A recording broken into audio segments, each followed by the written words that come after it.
Hello and welcome. Today is a special day. My wife is out doing something for a local Wiccan shop, so I decided it would be the perfect time to tell a story. So, in keeping with my wife's activities, I figured why not tell a story that touches on the supernatural and unexplainable.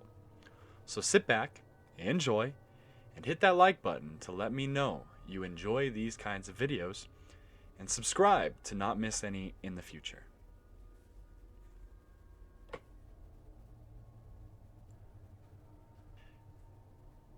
It was during one of my summer vacations. A fair was happening about half a mile outside of town, and most of the parents had decided to take the kids to the fair. My best friend, let's call him Matt, and I wanted to stay back and hang out at home.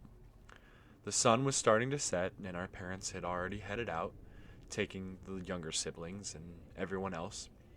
So we were just chilling, watching movies, when we decided to head out and have a little bit of an adventure of our own.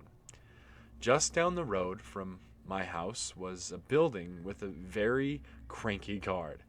Matt wanted to sneak to the building to ding dong ditch. We had by now already ding dong ditched almost every house in the area, so why not?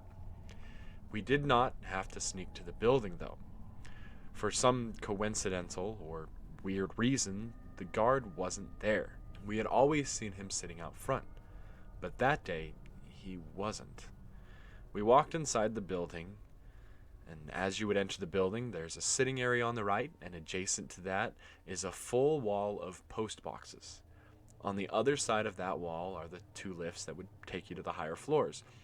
And if you look straight when you would enter the building, the wall in front of you, and also in front of the lifts, is basically a huge window where you can see your reflections as well as anyone else who's entering or exiting the lifts.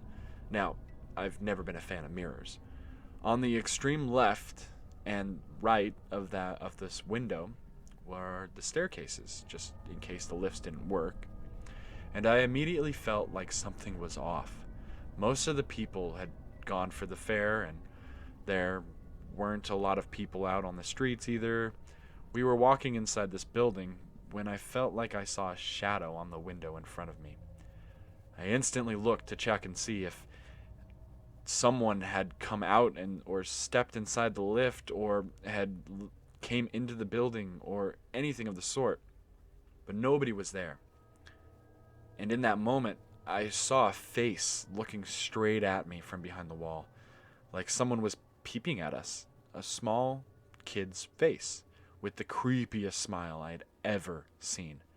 A smile which said, "I know how to freak you out." You're wondering why I was freaked out by a 5-year-old kid.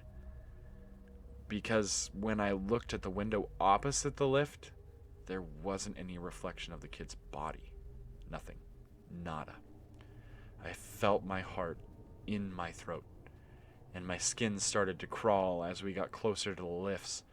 I had been overworking myself the past few weeks with school assignments, so I rolled it off as my own imagination. Since Matt hadn't spoken a word since we entered the building, it was all in my head. When we stepped inside the lift, as soon as the doors closed, Matt slowly turned and looked at me, and with the most serious look I have ever seen on his face, he asked me if I saw something. That instant, I knew he had seen it too. I explained to him what I saw, and he told me he could see or feel something walking behind us, and he thought it was the old guard. But when he turned to investigate the window, he couldn't see anything. When he turned around the corner to get into the lift, even then he looked back, but there still wasn't anything. Anyone, nothing. Not a single soul in the entire lobby who could have been following us. At that moment, we ditched the idea of ding-dong ditching this building, pressed the button to the nearest floor, and came down running from the staircase to get out of the building. When we came out, it was already dark, and not a single light was on in the building. We practically flew out of the building and ran back to my place with our hands in our hearts. I'll never forget that creepy smile. The worst part of it, I love kids. I absolutely love them. And I've never had a bad experience with any kid whatsoever. Whatever it was in that building took the shape of a kid to scare me. That is what disturbs me the most. It could have been anything else. Why a kid? It's been years since the incident now, but it still haunts me.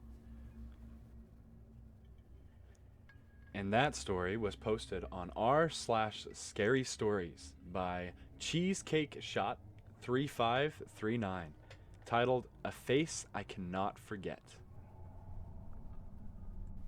Like I said at the beginning, if you guys enjoy that and want more content, just hit that like button and subscribe. And I will see you guys next time.